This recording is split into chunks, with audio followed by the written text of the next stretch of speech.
Welcome to recipe house. আজ আমি বাঙালির জনপ্রিয় আলু কাবলি বানিয়ে দেখাবো।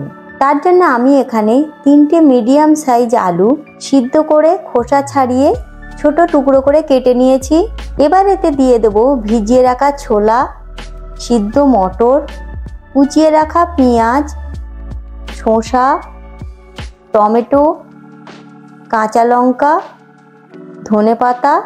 তারই সাথে দিয়ে দেব চাট মশলা, পরিমাণ মতো নুন, 3 থেকে 4 চামচ তেঁতুল জল।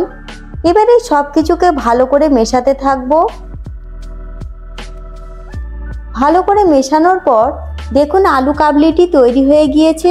এইভাবে আপনারা খুব সহজেই বাড়িতে আলু কাবলি তৈরি করে নিতে পারবেন। যদি আমার তৈরি রেসিপিটি আপনাদের ভালো লেগে থাকে তাহলে ভিডিওটিকে লাইক এবং শেয়ার করবেন। এই রকম সুস্বাদু রেসিপি পাওয়ার জন্য আমাদের চ্যানেল রেসিপি হাউসকে সাবস্ক্রাইব করতে ভুলবেন না।